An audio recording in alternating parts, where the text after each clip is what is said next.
Oh, there I am. I think it's important as we give Craig as much of the hour as possible. I can tell you he's very casual in terms of going through this. And if you have questions, don't hesitate to put them in the chat. We're going to try to leave time at the end for questions. We will end promptly at noon. That's kind of our goal with these. But if you do want to talk to him more, which I'm pretty sure you will want to, or if you have follow-ups, I will be your conduit for that, but we're also going to put Craig's info up too, so you can have access to him. So without further ado, I'll turn it over to you, Craig. Thanks for bearing with us on the technical issues. This morning, I found you out there in Cyberland, and we're here now, and I'm excited. I can't wait to turn it over to you. Take it away. Yeah, no, I appreciate that. And again, yeah, it's always, technology is great when it works, and it's frustrating when it gives you some headaches here. So real quick, Ben, just so I know, so I am sharing my screen. I want to make sure that the participants are seeing what I want them to see here. So do we have the title screen of the slide show up? Are we good? Yes. Okay, perfect. All right. So yes, we have an hour. We probably could use 3 hours or more to actually, cover these topics. And really my goal today is really just to share some knowledge, share some vantage points and viewpoints that I have in this space. It's a space that I think, frankly, everyone sees the news stories and the major attacks that are going out in the cyber incident space, ransom attacks and against the energy sector, the pipelines, and some of these ones that make it to the news. But I think what is lost in a lot of people is that behind the scenes, behind the ones that you don't actually see on the news, there are thousands of these attacks that are going on a daily and weekly basis that never make it into the news. And frankly, if I'm doing my job correctly, my job, along with the help of excellent partners such as Akia Communications, you probably won't ever hear about an actual incident that is going on with one of my clients or one of my direct company contacts that I am working with, because we do everything in our power to protect the reputation of the companies that are involved with these situations. So that is part of my messaging from step one when I get called into an incident, is how can we best protect the company? How can we best prepare their level of communications to both internal and external areas of exposure, whether it's employees, internal, in-house, third party, external vendors, suppliers, and ultimately customers and their clients. How do we manage those communications? How do we navigate them through what is usually a pretty bad day at the office for the companies that are calling me? So with that, I'll just give a very quick, brief intro. Myself, Craig Horbus, partner in the corporate practice group here at Browse McDowell. I'm actually the partner in charge of our cybersecurity and data privacy practice group. I've been doing this now for, I guess going on almost 20 years. I was doing this well in advance of there really ever being the defined term of ransomware or a BEC campaign or phishing or smishing or whatever you want, whatever moniker or acronym you want to run with. Before there was any regulatory guidance or compliance areas in this space, I was doing this for companies and clients around the world. So I've really grown this practice. It's obviously a huge area, and it's no longer a, if this ever happens to me kind of situation. This is unfortunately when this happens, what's our response? Are we going to be prepared? Are we going to be that company that is operating under a fire drill situation, or are we going to be a company that is prepared and then we have a playbook that we can operate under? And that's my goal. My goal is really to just, again, provide knowledge, provide a level of understanding as to what companies should be doing to prepare themselves for the inevitable. When this happens, what do we do? Right now, unfortunately, I am in a situation, I am handling an IR situation right now. I have the FBI involved with a client that got referred to me by another company who is in the middle of a ransom attack right now as I am doing this webinar. The unfortunate part of their situation is that they are in a fire drill situation, which is unfortunately most of my responses are helping companies navigate the fire drill situation. What my goal is to help companies avoid the fire drill and really have a plan in place to be ahead of the curve and to be not reactionary in a negative fire drill kind of way, but reacting in a way that's planned and organized, and that provides a level of calmness through these situations, because frankly, these are can be very stressful, high impact situations when you know and realize your company is down. When we talk about companies being down, I mean down, like nobody's doing work, nobody's billing, nobody's sending out, orders, production is stopped. And many times, every day that a company is down is potentially thousands and thousands of dollars. So by doing a little preventative kind of maintenance here, hopefully we can avoid those situations. So what is the landscape here? What is the cyber threat landscape? What are we talking about? What are we dealing with? So Hey Craig. Yeah. Hey, real quick, just make sure I didn't realize you're in a presenter mode instead of full screen. So I just didn't want you to give away the next slide or anything juicy. So if you wanted to switch to the full screen mode there. Where are we at? Full screen mode. Why is it not?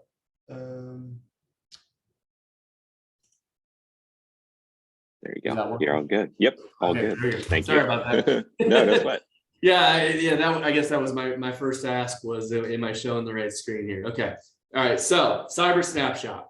Where are the vulnerabilities? So most of the situations in the IR realm these days, when we say IR, we're talking in terms of incident response.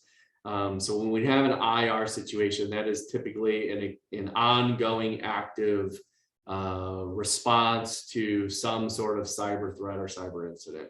The most common ones we still see today are ransomware attacks, which are still highly prevalent. We did see a downturn. Actually, we saw an uptick at the start of the Ukraine-Russia war because a lot of ransom attacks originate kind of the Eastern Bloc. So Russia, Romania, Bulgaria are kind of the hotbed zones of where we see a lot of the ransom attacks coming from. But we saw a pretty dramatic drop off on the ransom attacks from the Eastern Bloc once the Russian war ramped up. But now we're seeing as kind of the war is kind of shifting a little bit.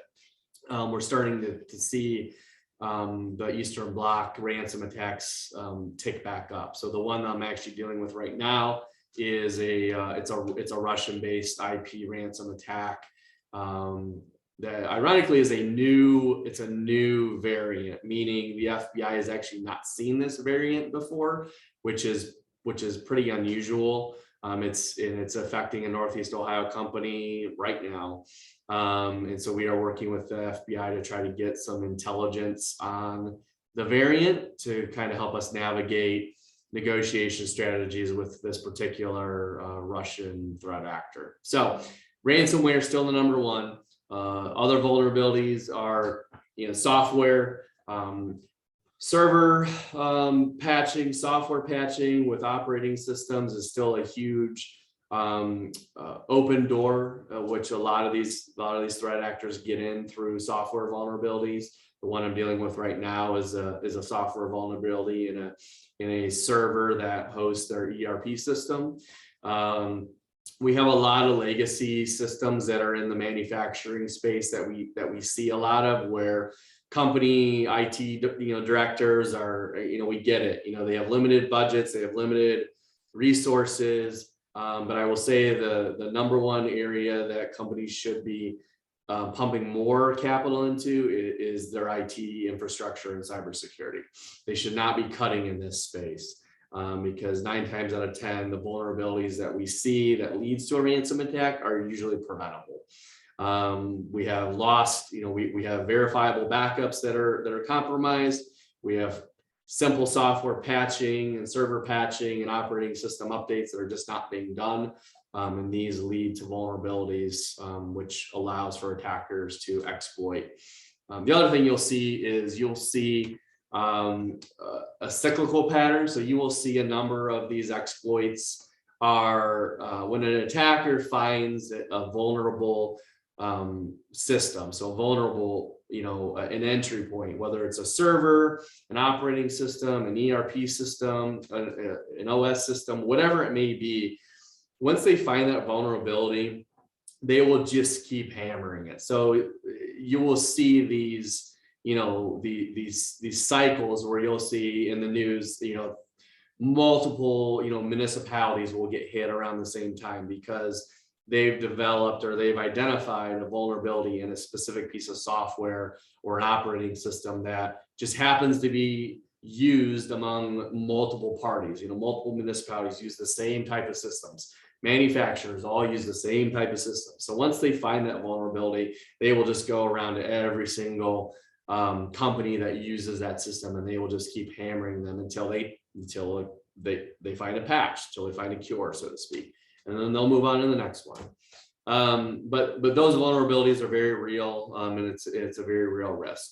Exfiltration, I would say, we have 49% here. I've actually seen in recent attacks that number has actually grown. I'd say it's probably more closer to 70 or 75% of the attackers are able to actually exfiltrate data, meaning that they not only got into your systems and they not only were able to root around for, usually it's about 190 to 120 days is about the minimum time frame for when a threat actor actually breaches a system to when they actually hit the red ransom attack button launch system. So there's usually a large window there, 90, 120 days, that they're able to get in there, identify what data that they want, what is the most valuable data to the company or to the organization, and then they will actually be able to hit that red button and exfiltrate it, meaning they can actually remove it from the organization environment and pull it out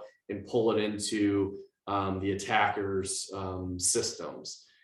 So that is a very real concern that's happening more often than not in these days. And when they exfiltrate your data, you're pretty well toast, meaning because any confirmation of exfiltration of data will trigger every single breach notification legal requirement in the world. So that is a huge issue versus having a threat actor gain entrance to a system but not being able to exfiltrate data.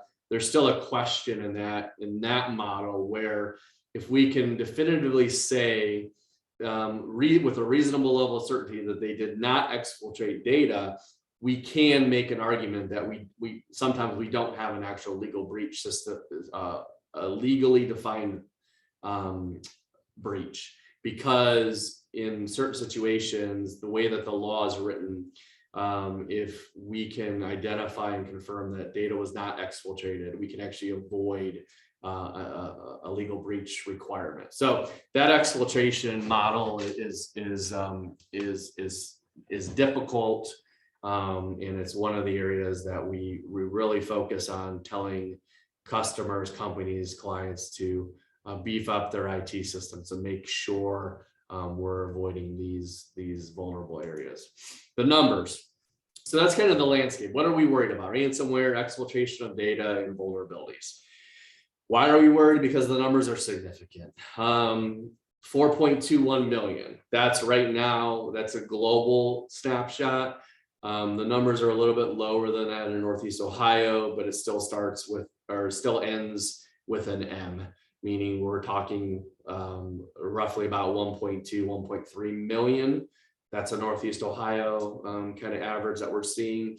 The total cost of a data breach. And when people think about the cost of a data breach, they think, oh, well, I heard so-and-so had a ransom attack and they, had to pay $500,000, or they had to pay $150,000, or they had to pay $1 million. Whatever that number is, that's a fraction of what the actual total cost of the data breach actually is to a company.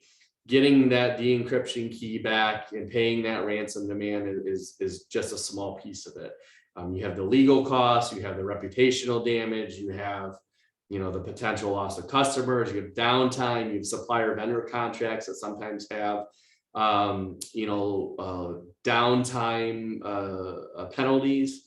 So if you are in say a tier 1 or tier 2 OEM supplier situation, you have downtime on a line, your costs go up exponentially, as well as then the number of days. Like I said, 197 days, that's the average time it takes to identify and contain a breach. And that's really from that point of infiltration. So we actually typically see, and again, these are worldwide numbers, and these come from the Ponemon Institute, which is a division of IBM Security. So these are the snapshot numbers that they're collecting from all over the world. Northeast Ohio, the US, these numbers are a little bit lower, but again, we're looking at about 120 days as the average time from when that threat actor actually breaches a system and when they actually launch that ransom attack, and then we can actually contain it. So about 120 days in that range. Average total cost of a mega breach of more than 1 million records, you're now upwards in 50-60 million range. And then as the size of the breach grows, the costs grow exponentially with that. So you can see the numbers are just astronomical here. In the likelihood of experiencing a data breach on some level within the next 2 years, 31% right now, and that's again global. I would say we are seeing companies being exposed to some level of an incident much higher in the course of a 2-year time frame. And I'm just going back in my practice here, which we're regional law firm located throughout the state of Ohio, Pennsylvania, and Florida, and we get on average 2 to 3 a week that we deal with, and that's just with us. So multiply that by the number of companies we interact with, and the chances of being the victim of some level of breach within the next 2 years is my guess is going to be much higher than that. So these are the numbers. This is kind of why we do this, why we want to educate companies. Next slide here. What is on the rise? Well, obviously ransomware. That's the hot topic. That's the hot thing that we hear reported in the media all the time. We have a couple of headlines here that we saw. Again, when we talk in terms of cyclical patterns, when we saw the Howard University hit by ransomware, there was a host of other universities around the country that also got hit around the same time or shortly thereafter. Education space, New Jersey County, we saw a host of municipalities, counties, quasi-governmental agencies that were using a similar type of system. We saw them all get hit at the same time. Cruise operator, Carnival was hit.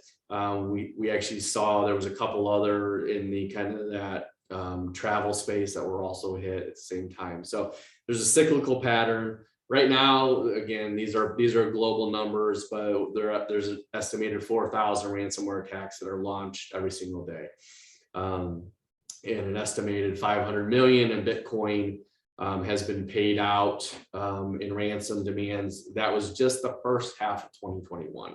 So when we see the size of the ransom demands and the amount of attacks that are going on globally, the amount of risk from a monetary standpoint is just so high that we need to, again, just be educating ourselves and understanding what's at risk here and knowing how to deal with it. As the landscape grows and expands, these numbers are just going to grow and expand as well. So the numbers are scary. The rate of incidence is scary, but how do we get from this proposition of, it's never going to happen to me, to realizing most likely it is going to happen to you. But when it happens to you, let's be prepared.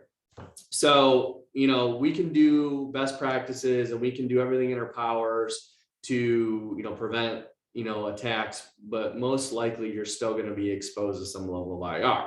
And that is actually where the interesting thing, the state of Ohio introduced the Ohio Data Protection Act. It's a voluntary provision under the code. It's not mandatory, but what Ohio did is they took a step back and they realized this is not a, companies are being subjected to these risks, even when they are prepared. So how do we prevent the prepared companies from being damaged from a liability standpoint? So Ohio said, hey, let's put together this provision that says, if you're a company and you're located in the state of Ohio and you do everything in your power to be prepared and you still get attacked and you still suffer a breach, we're going to give you a get out of jail free card. So in Ohio, if you are a company and you follow and are compliant under the Ohio Data Protection Act, which means you have a proper plan in place, you have an incident response plan, you have corporate governance privacy policies, you have internal and external privacy policies, you have proper data compliance documentation in place, you follow a NIST-based security framework, and there's actually a handful of other security frameworks. I just operate in the world of NIST, which means your IT department, you are working with a provider that is going to build a network security framework that is going to be NIST compliant. And what all that means is basically, if you've done everything in your power to try to prevent this from happening and you still suffer a breach, Ohio gets you an affirmative defense against civil liability. So that's huge, because civil liability, again, is part of the fallout on this. Once a breach trigger notification requirement happens, you have to notify those, whether it's employees or customers or clients, that they were part of that breach. And inevitably, those notifications typically lead to civil litigation.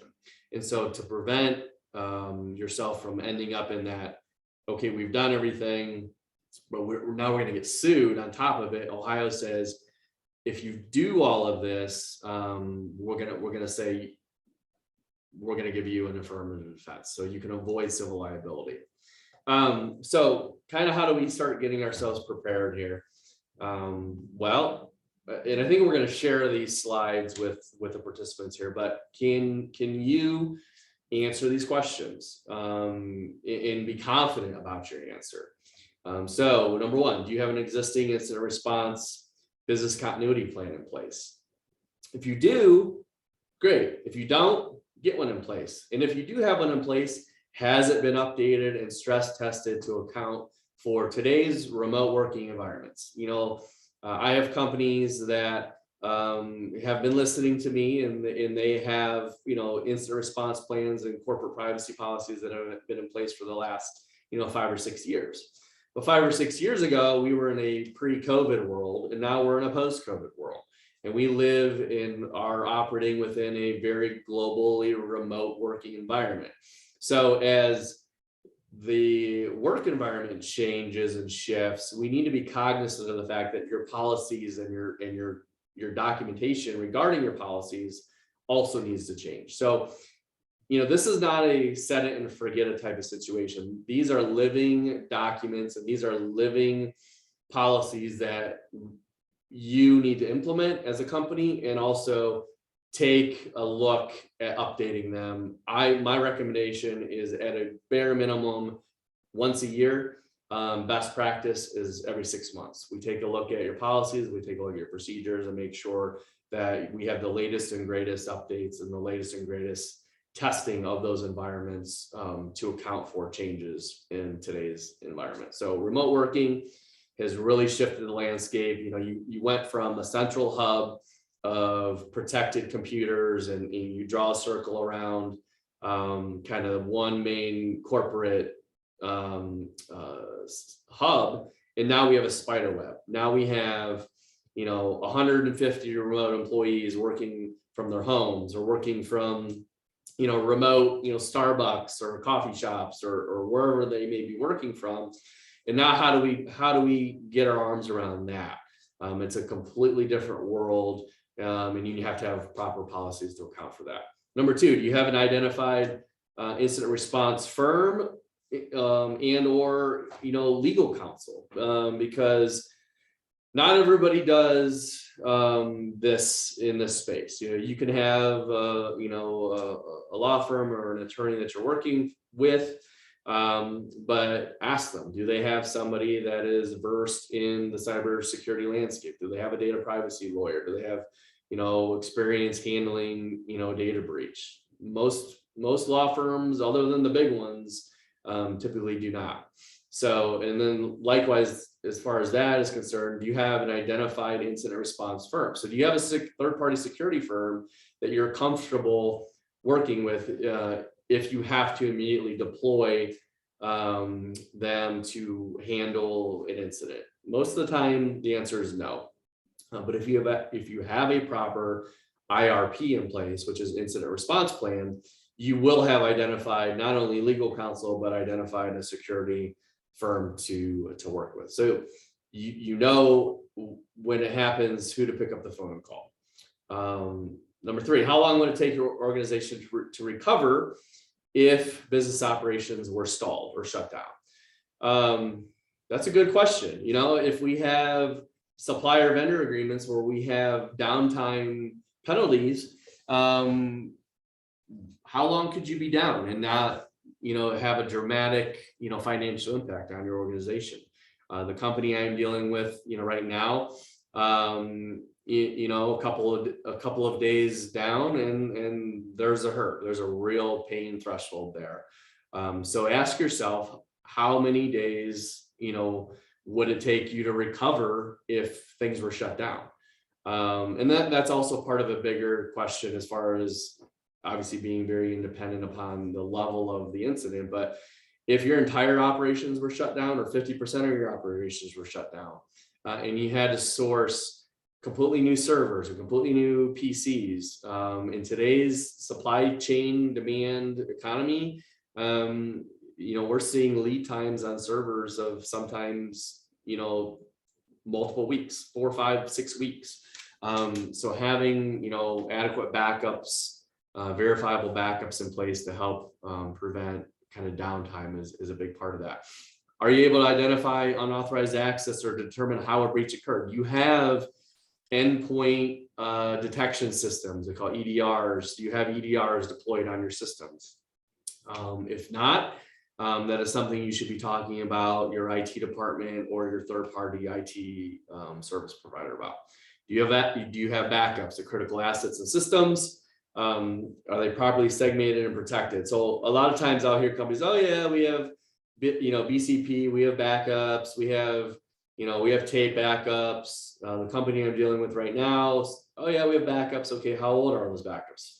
Well, they're 30 days old. Well, the threat actor in this particular situation has been in your system for the last 120 days. So guess what? Those 30-day-old backups aren't any good because they're compromised, because the threat actor was able to get in there and saw where the backups were at and identify the backups, and they're compromised, so they can't be used to restore. That's 90% of ransom attacks, that's what we see. We see people and companies that think they have good backups and they don't. So having good, verifiable, segmented backups is key. And I also say, tell your IT departments, call the backups something other than backups, please. I don't care what you call them purple fuzzy bunny, call them something. Just don't call them backups, because that's the first thing that they do is they'll go in and they'll find the backups, identify them, segment them, and they will compromise them right before they hit that launch button. Identification of the crown jewels. So this is just really the core systems or the core data that we know prior to any ransom attack that each individual company is going to be susceptible to. That's what they're looking for. That's what they're going to go after. So do we know what that is? Do we know what the data bucket that contains those crown jewels is in? And can we make sure we're protecting that above anything else? Again, software patching, the vulnerabilities is real. But have we identified that, and are we working to actively, patch those programs? So one thing that we can also do from a preparation standpoint is cyber risk insurance. Do we actually have good cyber risk insurance in place? That's part of any good incident response cybersecurity plan, is to have appropriate cyber risk insurance in place and reviewed and analyzed cyber risk insurance. So many times a company comes to me and says, we have cyber risk. And I say, okay, let me take a look at the policy. And I take a look at the policy, and it turns out that they only have data loss coverage, or they have business interruption coverage. They actually don't have cyber risk policy as the cyber risk policy that I would want to see, because if you have improper insurance in place and you have a breach, they're going to deny you coverage. So for instance, in our particular situation I'm dealing with right now, frankly, this insurance company is not being cooperative. And right now they're not even responding to any claims requests. And so they're leaving their insured high and dry. So what are the main areas of cyber risk insurance that we want to look for? We want to make sure that data breaches, infections, cyber extortion, ransomware, BEC are all covered within that policy. So if you have a good policy and you have a ransom attack, they'll actually step up and pay it.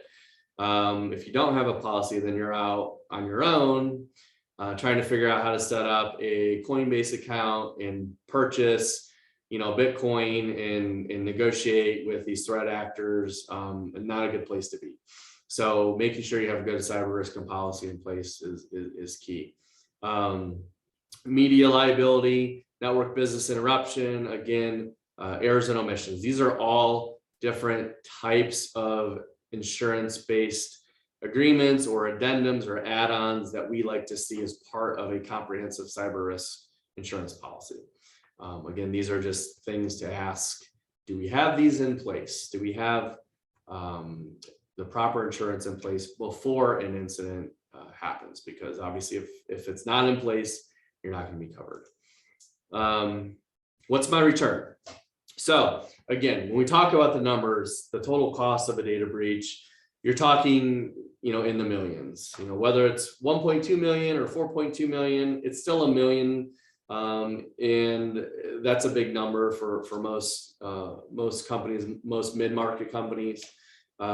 So what's my return? Well, your return is, and this is what we hear a lot of times, the pushback from, the CFOs or, the CEOs or the presidents of companies is, well, if I'm spending money on cybersecurity and making sure my company is mature in this space, it's not going to directly increase my bottom line. It's not going to increase my revenue. It's a cost. But here's what I'm going to say. What it will do is it will maintain and keep resources in your pocket by avoiding the associated costs with responding to an inevitable data breach in today's world, which those numbers can be extremely high. Not to mention the lost reputation side of things, which when we get into these situations, partnering with third parties vendors like IKEA, on bringing them into the mix to help protect that reputation, to help make sure the messaging with employees and customers and clients and consumers is properly drafted. Those are associated costs that, again, are above and beyond this just what's the cost of a data breach. It's well above and beyond, these numbers. So when we talk about, what are we protecting here, and what does it mean to be a mature company in a cybersecurity world, it really means you've taken the look at the space and you say, you know what, we're going to do better. And frankly, my take on where the global economy is going, 3 years from now, 2 years from now, most likely you're not going to be doing business anymore if you don't have these policies and procedures in place, because most contracts that I review nowadays, whether it's a general, corporate contract, a corporate transaction, an M&A deal, if you are thinking about buying or selling a company, you are going to have data privacy and cybersecurity provisions and reps and warranties in your contracts. There's going to be supplier vendor relationships that are going to ask you that you have to have these contracts, you have to have these policies in place, and you have to be compliant in order for us to do business with you. Because if you're not, we're not going to do business with you anymore. That's a very real risk that companies need to keep in the back of their mind as they, operate into 2022 and 2023 and beyond. So on the legal side, kind of what does the landscape look like? From an IR situation, I always get asked all the time, well, how bad is it? What do we need to do? How do we need to handle this? Well, what I like to do with my clients is do tabletop exercises. So what that means is that we will actually pull the C-suite and everybody else that needs to be in that room into a room and actually simulate a cybersecurity incident. And let's go around the room and let's make a simulated event where we're asking the right questions, we're asking tough questions, and seeing how the team responds, because you have to take action quickly when it comes to any sort of IR situation. Once it's detected, you have to jump, and you have to jump quickly. Some regulations out there require you to actually notify of an incident response in sometimes hours. If you're working in the GDPR space, for instance, which is European focused. However, a lot of US companies don't realize this. Whether you are existing in the European Union and governed by GDPR, it doesn't matter where you exist. It matters what data that you're controlling exists. So if you are a US company and you are buying and selling into Europe and you have European data, or you're a US based company and you have say a sales force that's in Europe, the company that I'm dealing with right now is in this exact situation. They're a Northeast Ohio company, but they have about 20 employees that are situated throughout Europe. Guess what? You have to be GDPR compliant because you have GDPR data points that GDPR says you have to protect.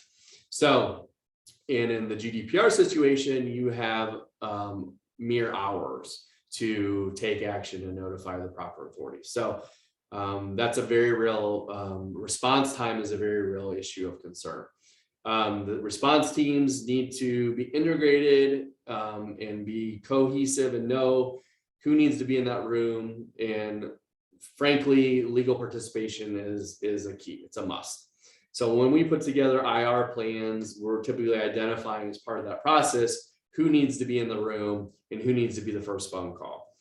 If I'm the first phone call as the cyber legal counsel in a situation, my role is typically kind of the quarterback. So it's now to take over and say, okay, who do we need to notify? Who do we need to bring into the mix? Let's go ahead and unleash our rapid response team. Let's go ahead and call the FBI. I have the FBI on speed dial on my phone. It's kind of cool sometimes, and sometimes though the reason why I have to call the FBI, it's usually for the the situation like I'm going through right now with a existing IR ransom attack that's going on, that we haven't seen this variant of a Russian styled attack. And we need some intelligence from the FBI. So they're actually working through that process right now with us, and they are running it through all their systems. And hopefully we'll be able to get some data that will help us ultimately contain, eradicate, and recover from this particular ransom attack. So obviously, once you detect it, you got to analyze it and then provide an appropriate response. So one thing that's kind of cool about the FBI as well is we maintain a database, they maintain a database, we maintain a database, and we share information. So when these threat actors unleash an attack, we need to know if we pay these guys, if they have our systems locked up and they have our backups, and we have to pay these guys, are we actually going to get our stuff back? So I call it kind of the Yelp review of bad actors, right? So there's kind of honor amongst thieves in the global economy and in the cybersecurity ransom space. And they will ultimately, there's a rating system out there. So we know when we have a ransom attack, if we can identify who it is, we will know with a reasonable level of certainty that if we pay this particular organization, that we know once that money leaves, we're going to actually get the de-encryption keys. And once we know that, we know it's safe to say, okay, if we negotiate with these guys and we pay them $500,000, we know we're going to get our stuff back.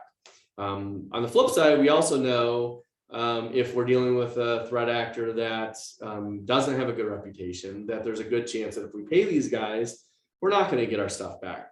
So in light of paying and getting burned, part of that analysis goes into working with the proper authorities to understand who we're actually dealing with, and does it make sense to pay these guys? Because if we pay them and we get nothing in return, then we're in a way worse position than had we known don't pay these guys, and now we can just take that money and put it towards our recovery side of things, which is usually rebuilding our systems, sourcing new servers, sourcing new networks, and building that back from the ground up. I will say 9 times out of 10, the honor amongst thieves situation, if you pay, you usually will get your stuff back. And so that's kind of part of our analysis here. Legal responsibilities during an incident. So again, depending on the size of your organization, you may have internal legal, you may not, but internal and external counsel usually both collectively will work together to spring into action. We usually like to do this within the very first 48 hours of identification of the breach. But again, this is just kind of some of the role that we are required to do, again, between regulatory requirements, as well as, the threat actor demands. Sometimes the demands come in and they say, you have 48 hours to pay us, else we're gonna, post your stuff all over the black market. Also, governments list of nations. So we're going through that right now with the particular situation I'm dealing with. Is the country, or is this an individual or organization part of the OFAC list? If they're on the OFAC list, we actually legally cannot pay them. So that throws a little bit of a monkey wrench into our negotiations. If you get ransomed by an organization that is on the OFAC list and they have your stuff, that's a really bad position to be in, because legally we can't pay them. Also, if they're good and they have our stuff, you're really stuck between a rock and a hard place, because now they have your stuff, they're most likely gonna launch it into the dark web world. There's a real risk there of high level of exposure and multiple lawsuits and et cetera. So getting all that intelligence together to make those educated decisions is critical within the first 48 hours. But again, what we do, we advise, we manage, we quarterback the situation, the response teams, the investigation, the forensics. We prepare legally required, consumer notifications, disclosures, statutory requirements. I've had breaches that involved all 50 states, international breaches that involved, notifying, government agencies in Europe, Canada, Mexico, Brazil. So all as part of this process, forensics reports. I also say from a legal standpoint, overseeing media response. So that's when we get the IKEAs of the world involved, say, hey, we have a real situation here, help us navigate this. And then again, preparing for potential backlash from governmental proceedings and or litigation. What can we do? Well, as part of this process, we kind of have, kind of 10 key steps to take away today. I will say, as part of the legal side of this as well, it's imperative that you get legal involved early and often, mainly because you need to protect attorney-client privilege as it relates to the data that we're collecting. There's a ton of case law out there in these situations where in-house legal does not offer protection. You have to engage external, independent legal counsel to take control over a cyber related situation if you want to maintain attorney-client privilege over those forensics reports. You want the external counsel to actually be the party that engages the third-party forensics security teams, because if the company engages directly, you're going to lose privilege. And what that means is that if litigation comes down the pipe, you are going to have to turn over those reports in discovery, as opposed to outside counsel setting up those relationships. Then we can control the information through us, and we can make sure that nothing gets to the company that is going to be detrimental to any sort of defense to a potential lawsuit down the road. So it's very, very critical that you get external legal counsel involved from the jump. What can we do? Again, this is about not being scared, but being prepared. And there are definitely some steps that we can do to be prepared today. Know your data, know your controls, and document your data flows. One of the first things that I typically will do in a security audit situation. So if we're doing a preventative audit, we are asked, hey, we have none of this stuff in place. Where do we start? Where do we start? We start with number one. We have to know your data. So we do what we call a data mapping project, where we will get our arms around your buckets of data. We will know what data we need to be worried about, where it is, who controls it, who has access to it. Is it, GDPR data? Is it CCPA data? If we're in the US, obviously, the problem with the US is we don't have one overarching set of rules. We have 50 states, and every single state has their own set of rules. So we have to be compliant within all 50 states. That's a problem for companies that operate within the US. So you have to know your data and know the controls and know how we have to protect that data. Developing internal, external policies, again, critical. This is not just an internal thing. We have to have internal policies and procedures in place, but we also have to have external policies. So the consumer facing, the vendor supplier relationship facing, all of these policies need to be in place. Creating a culture of compliance, educate and train your employees. So this is actually required under many of the regulatory bodies now, that this has to be a top-down legal approach. It has to come from the president or the CEO of the company, and there's an education and a training requirement for employees. My group has actually taken this very much to heart, and we actually have developed some education and training protocols for companies that they can run through their employees and check off that compliance box, so to speak. So that's something that we've taken a step further and said that this is an area we can help. We can help provide that training for companies. Perform privacy security assessments. Ensure management and IT are on the same page. Again, this is critical.